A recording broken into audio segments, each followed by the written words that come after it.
আসসালামু আলাইকুম। চ্যানেলের পক্ষ থেকে সবাইকে জানাই শুভেচ্ছা।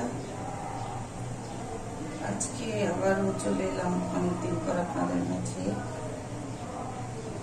একটু দেশীয় খাবার রান্না করব, যা আমাদের সকলেরই পছন্দ। আমি আজ রান্না করে দেখাবো শুটকি দিয়ে কলমি শাক।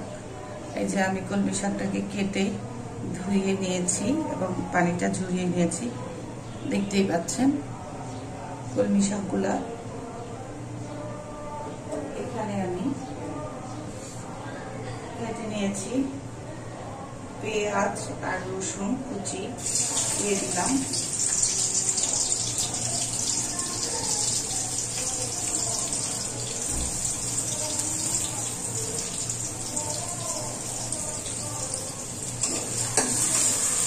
পেঁয়াজ এবং রসুনটাকে আমি একটু হালকা করে ভেজে নিব। পেঁয়াজ রসুনটা ভাজা হয়ে গেছে, আমি এর মধ্যে দিয়ে দিচ্ছি আদা এবং রসুন পেস্ট করা দিয়ে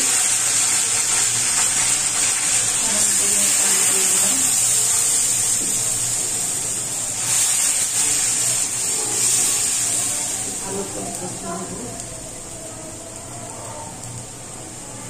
এখানে দিয়ে দিলাম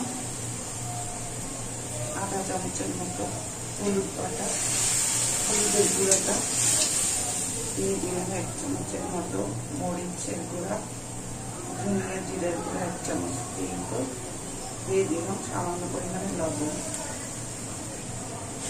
সমস্ত উপকরণগুলো আমি ভালোভাবে কষিয়ে নেব।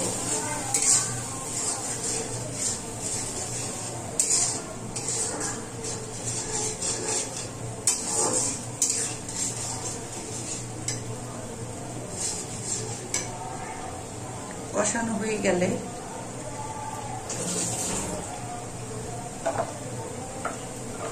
এইখানে দেখতে পাচ্ছেন আমি 4টা চাপা শুটকি নিয়েছি, এটা দিয়ে দিব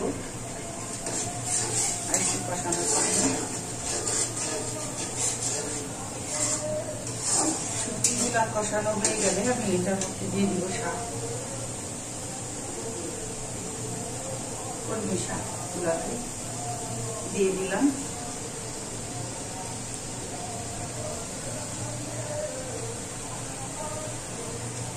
তারপরে ভালোভাবে একটু নেড়ে দিব। এই শাকটা খেতে অনেক মজা লাগে ভাজির চাইতেও। আমরা তো সবাই সচরাচর ভাজি করি, কিন্তু এই শাকটা যদি আপনি এইভাবে রান্না করে খান, যারা শুটকি প্রিয় মানুষ, যারা শুটকি খেতে পছন্দ করেন, তারা এইভাবে শাকটাকে একটু রান্না করে খেয়ে দেখবেন। মাশাআল্লাহ অনেক ভালো লাগে খেতে।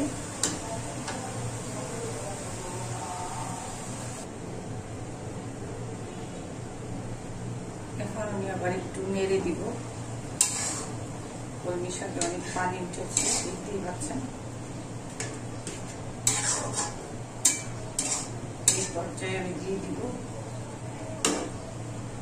কাঁচামরিচ, ফেলে রেখেছিলাম সেই কাঁচামরিচটাকে দিয়ে দিব, দিয়ে আবার ঢেকে দিলাম। কিছুক্ষণ পর আর একটু সিদ্ধ হয়ে গেলে নামিয়ে ফেলছি।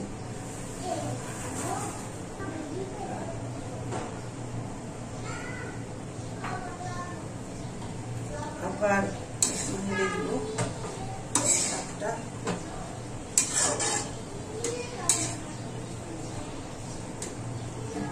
পানিটা শুকিয়ে আসলে নামিয়ে ফেলছি।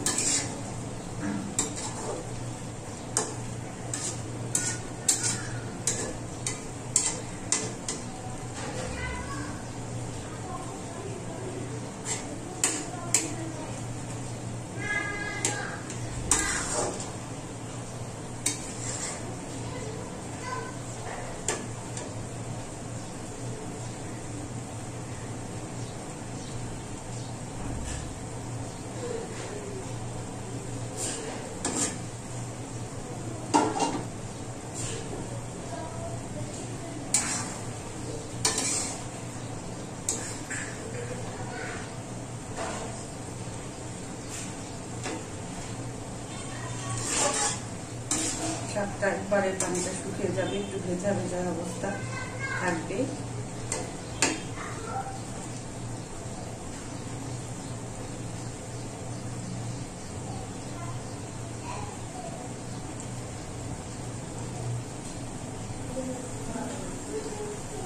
এই তো আমার শাকটা হয়ে গেছে, পানিও শুকিয়ে গেছে, দেখতেই পাচ্ছেন একটু হালকা ভেজা ভেজা আছে।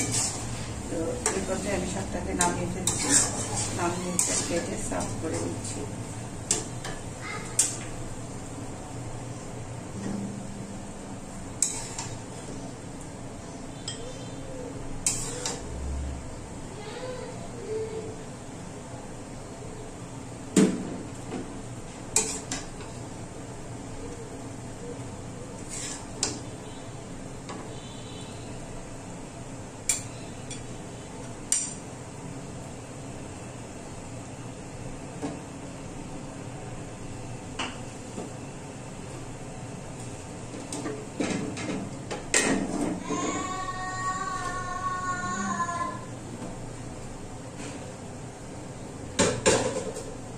দেখতে পাচ্ছেন আবার শাক, কলমি শাক, শুটকি মাছ দিয়ে রান্না করলাম।